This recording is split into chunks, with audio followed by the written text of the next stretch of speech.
The monastery stood alone on the edge of the Moldavian hills, its stone walls sweating under a sky too heavy to move.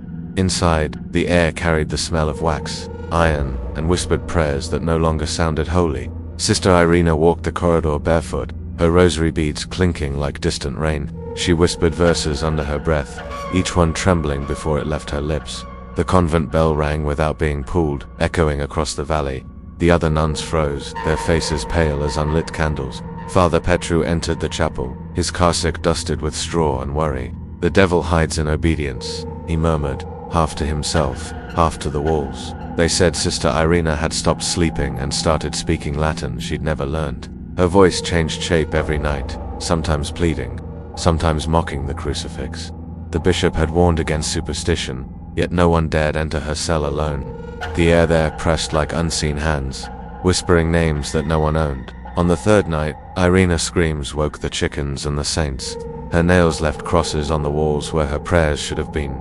Sister Alina brought her water and found it boiling cold. When she turned away, the cup cracked without sound. The priest gathered his faith and a handful of rope. "We must bind her body before the spirit escapes," he told them, voice raw with certainty. They carried her to the chapel, her body stiff and trembling as if remembering fire. The candles bent their flames toward her as she passed. Rain began to fall, slow and deliberate, tapping against the stained glass like fingernails. Each drop echoed the rhythm of her heartbeat, fast, uneven, terrified. Father Petru opened the Gospel to Mark 16:17, his hand shaking but resolute. "In my name, they shall cast out demons," he read, as if reminding heaven of its promises. Irina's laughter broke through the prayer, wrong and ancient. It echoed from the rafters, from the corners, from everywhere she wasn't. The other nuns clutched their crucifixes tight enough to draw blood. Their faith was a shield cracking under invisible weight. As he read, her voice dropped to a guttural hum, foreign to human lungs.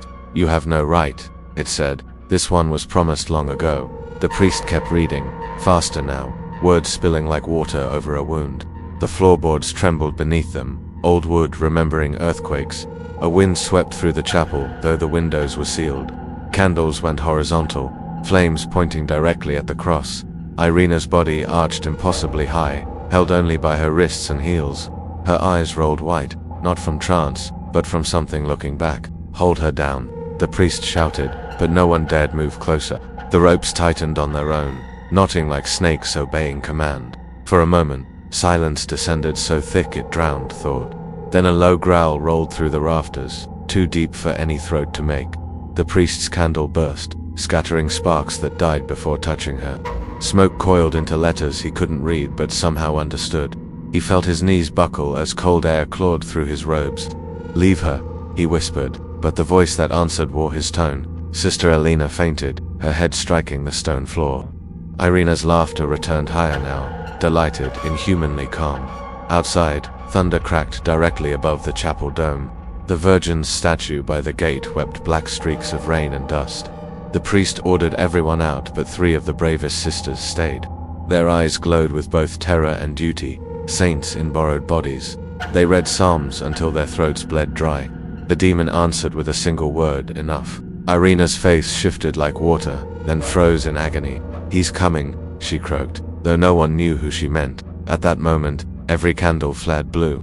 The bell rang again, though the rope lay untouched. The priest lifted his crucifix high, the wood hot in his palm. "Spirit of deceit, I command thee," he began, but his voice splintered. Irina gasped and then screamed, a sound that cracked the air itself. Windows shattered inward, raining glass that melted before it hit the ground. For one heartbeat, every sound stopped, then the smell of sulfur filled the chapel, bitter and thick like punishment.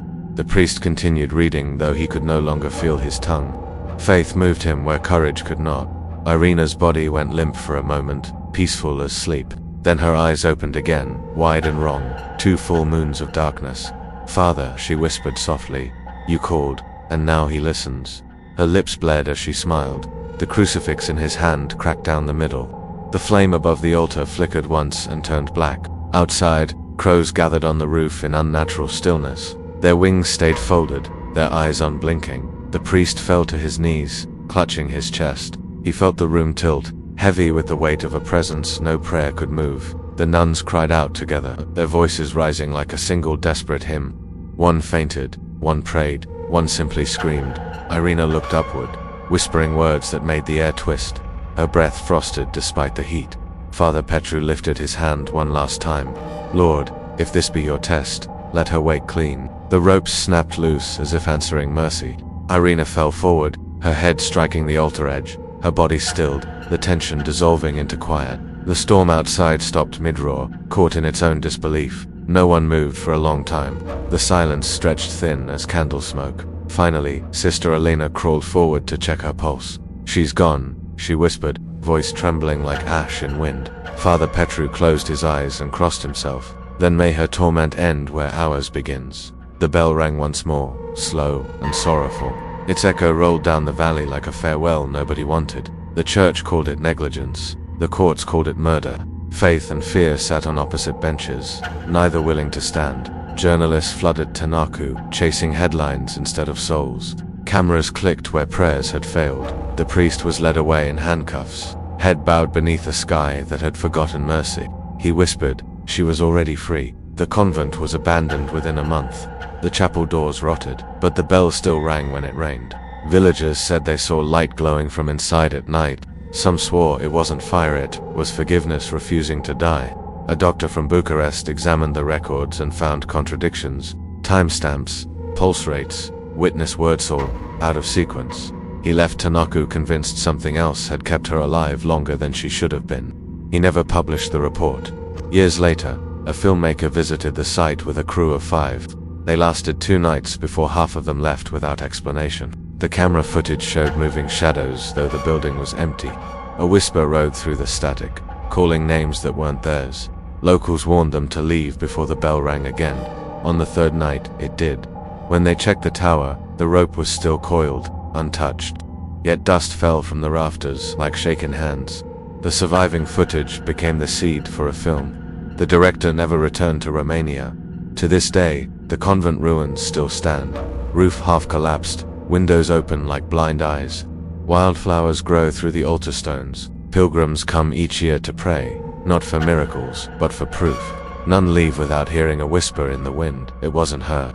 Some say they've seen a nun walking barefoot through the weeds, her eyes black as candle wicks, her mouth moving in silent prayer. Others claim to hear Latin hymns where no one stands. The words come wrong, backward, like language folded over itself. A priest once tried to bless the ruins and lost his voice for 3 days.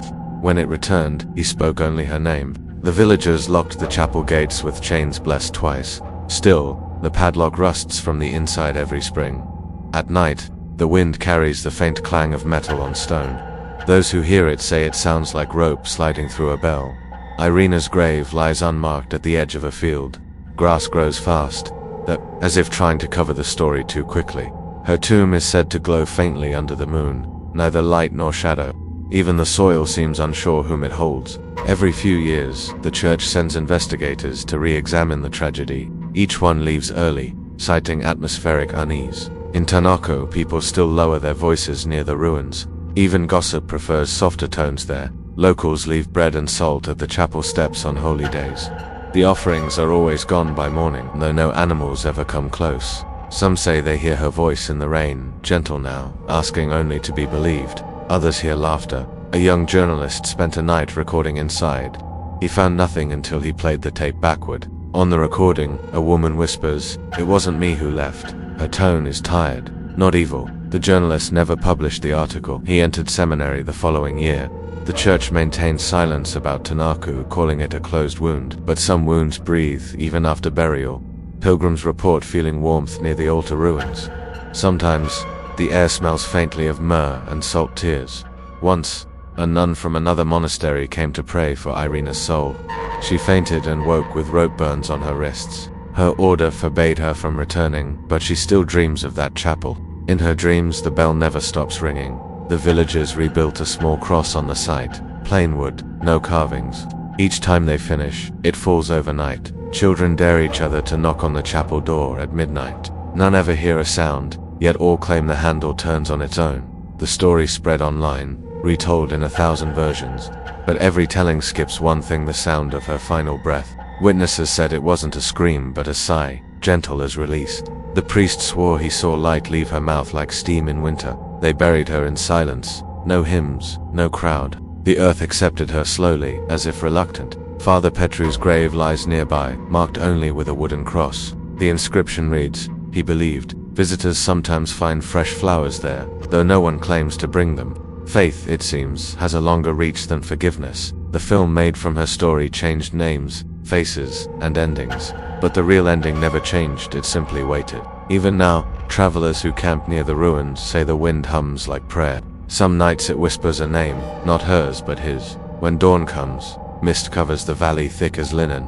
Beneath it, the chapel hums faintly, as if remembering its own heartbeat. The priests who pass through still sprinkle salt without looking back. They say faith protects, but fear remembers better. In the archives of Iachi, a sealed folder holds her final confession. No one who opens it finishes reading. Those who tried claimed the ink moves slightly on the page. The handwriting changes mid-sentence, as if someone else took over. Some letters fade completely under light and return only by candle glow. The last word remains unreadable, even to machines. At midnight, the church bells in Tanacu sometimes ring 13 times. The priests pretend not to count. A single white flower grows each spring from the chapel floor. It blooms for one night, then blackens by dawn. People say it's her soul finding shape once a year. Others say it's the earth remembering what holiness felt like. The ruins still hum during storms, low and constant. Locals call it the breath of forgiveness. In the valley, no birds sing after sundown. They perch silent on the wires, waiting for the night to finish its prayer. If you listen close enough, you can still hear the rope slide against wood. It sounds almost kind. Every retelling of Tanacu carries a piece of her voice. It moves through language like wind, through smoke brief, shapeless, unforgettable. And when the wind stops, the hills remember in silence. Because some prayers end not in heaven, but exactly where they began.